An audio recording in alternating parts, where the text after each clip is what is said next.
You take my name off the amendment and things happen. Isn't that great? The next one is a little weak, and it actually would kind of hurt the state of Florida. We have no further amendments. Do we have any further amendments? Oh, you betcha, Mr. Chairman. Mr. Rogers. Thank you. Yeah. Thank you, Mr. Chairman. I'm sorry. I have an amendment at the desk. It's amendment number 39. Mr. Chairman, I reserve a point of order. Praise the Lord, Mr. Stearns. Who reserved the point of order? Gentleman from Texas reserved a point of order. And I was upset, Julie, because it's a fabulous amendment. There you go. You better quit while I'm ahead. Amendment offered by Mr. Rogers. In Title III, at the end of the amendment added by Section 3003A2, add the following. EE1, effective October 1, 2009, notwithstanding any other provisions I would move of this that the amendment title. be considered read. Without objection, the amendment's considered as read. There is a reservation for a point of order from the gentleman from Texas, and gentleman from Michigan, Mr. Rogers, is recognized for 2 minutes. Thank you, Mr. Chairman. This legislation creates a way for states to extend health care coverage to unemployed workers through their Medicaid program. And at the same time, it also recognizes that premium assistance is important in the COBRA plan. While it's important to assist unemployed workers with health coverage during a recession, if we're going to do it, we must provide them with meaningful access to health care. My amendment would require states to give unemployed workers more options. It would offer premium assistance so unemployed workers can purchase a high-quality health plan that meets their needs. For many states, including Michigan, access to Medicaid doesn't always mean access to good health care. State Medicaid programs are underfunded and provide fewer benefits, meaning doctors see fewer patients. There is no more heart-wrenching call you will get in your office from somebody who has finally gone through the process to get on Medicaid and cannot find a doctor to take them. Government-run health care programs simply can't provide the same high-quality health care found in the private market, and they can't keep pace with reimbursement rates. By giving unemployed workers the option of choosing a plan on the private market, we're giving patients better access to services, better plan benefits, and ultimately better health outcomes. And it will incentivize doctors to take Medicaid patients, which is absolutely critical as our unemployment rates start to creep up. Mr. Chairman, I fear for the upcoming debate on health care reform if this amendment fails. Is it the goal of health reform to flaunt that you have covered everyone but ignore the broken Medicaid model? Or is it the goal to provide everyone the opportunity to have affordable and equally important accessible health care? The majority has already acknowledged that premium subsidies work. You've done it in the COBRA plan.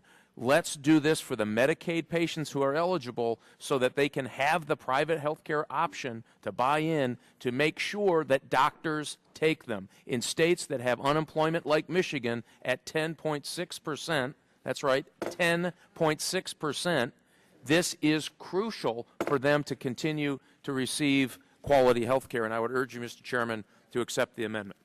Gentleman's time has expired. The chair recognizes himself in opposition. This is not like COBRA, where people can take their group plan and get and pay for it and keep it and maybe get some help so they don't have to pay their share and the employer's share. What the gentleman's amendment would do is to give people on Medicaid, a little amount of money and tell them to go out and buy a private policy. Well, they're not going to be able to get a private. They're not going to be able to get a private group policy. They're going to have to get a private insurance policy. And if they have a disability, if they have a chronic illness, nobody's going to give them a policy, especially for the amount of money they're going to get under a premium support, as the gentleman would outline it. This undermines the whole idea of making sure that we have a benefit package that will be available to people under Medicaid. Many states choose to cover those people under various kinds of managed care settings, and even through private managed care situations.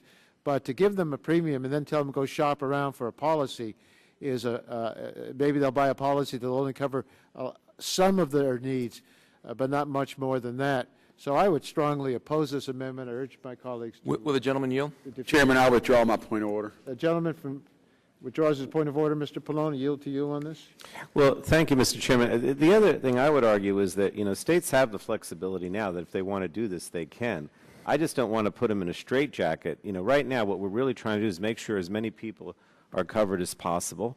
And many states might find that, this kind of premium assistance program is just going to bog them down and make it more difficult for them to move ahead and cover everybody under regular Medicaid. So, I think we have to give the states the flexibility. We shouldn't require this. They can do it if they want to, but don't force them to do it. Will the gentleman yield? 15 seconds.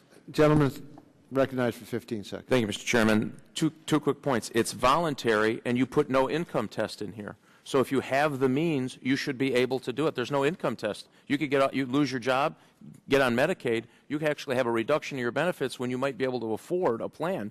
Just give them the option to do that. You're removing that option from literally hundreds of thousands of workers. When you come from a state like Michigan, you're excluding a whole bunch of people from even getting access. But we're not removing it. They still have the option. Your amendment would require it, and I think that they're not going to have an option available to them if it's in a private insurance market. All time has expired on this amendment. All those in favor of the Rogers amendment will say aye. Aye. Opposed, no. No. The noes have it. The amendment's not agreed to. Gentleman requests a roll call vote. Clerk will call the roll.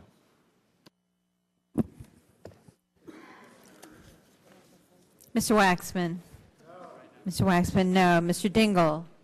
Mr. Dingell, no. Mr. Markey? Mr. Boucher? Mr. Pallone? Mr. Pallone, no. Mr. Gordon? Mr. Rush? Ms. Eshoo? Ms. Eshoo, no. Mr. Stupak? No. Mr. Stupak, no. Mr. Engel? Mr. Engel, no. Mr. Green? No. Mr. Green, no. Ms. DeGette? Ms. DeGette, no. Mrs. Capps? Mrs. Capps, no. Mr. Doyle? Ms. Harmon? Ms. Harmon, no. Ms. Schakowsky? Ms. Schakowsky, no. Mr. Gonzalez? Mr. Gonzalez, no. Mr. Inslee? Mr. Inslee, no. Ms. Baldwin? Ms. Baldwin, no. Mr. Ross? Mr. Ross? Mr. Weiner? Mr. Weiner votes no. Mr. Matheson? Mr. Butterfield? Mr. Butterfield votes no. Mr. Melanson? Mr. Barrow? Mr. Barrow votes no. Mr. Hill? Mr. Hill votes no. Ms. Matsui?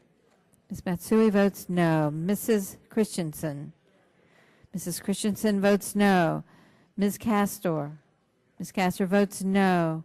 Mr. Sarbanes? Mr. Sarbanes votes no. Mr. Murphy of Connecticut? Mr. Murphy of Connecticut, no. Mr. Space? Mr. Space, no. Mr. McNerney? Mr. McNerney, no. Ms. Sutton? Ms. Sutton, no. Mr. Braley? Mr. Braley, no. Mr. Welch? Mr. Barton? Mr. Barton votes aye. Mr. Hall? Mr. Upton? Mr. Stearns? Mr. Stearns, aye. Mr. Deal? Mr. Deal, aye. Mr. Whitfield? Mr. Shimkus? Mr. Shadegg? Mr. Shadegg votes aye. Mr. Blunt? Mr. Blunt votes aye. Mr. Boyer? Mr. Radonovich? I'm sorry. Mr. Boyer votes aye. Mr. Radonovich votes aye. Mr. Pitts? Mr. Pitts votes aye. Ms. Bono Mack? Mr. Walden? Mr. Walden, aye. Mr. Terry? Mr. Rogers? Mr. Rogers, aye. Mrs. Myrick? Mr. Sullivan. Mr. Murphy of Pennsylvania. Mr. Murphy of Pennsylvania votes aye. Mr. Burgess. Mr. Burgess votes aye. Ms. Blackburn. Mr. Gingrey. Mr. Gingrey votes aye. Mr. Scalise. Mr. Scalise, rather. Anyone here? Mr. Markey? Votes no. Mr. Rush. Mr. Rush votes no. Mr. Hall. Mr. Hall votes aye. Other members wish to respond? Any members wish to respond to the vote that have not yet done so? Okay, Mr. Ross. Mr. Ross. Mr. Ross votes no. Mr. Melanson votes no. Mr. Melanson. Yeah, I got him the first time. Anyone else wish to respond to the vote?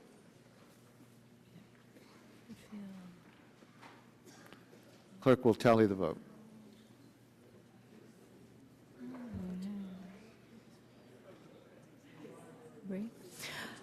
Mr. Chairman, on that vote, the ayes were 14, the nays were 31. 14 ayes, 31 noes. The amendment's not agreed to.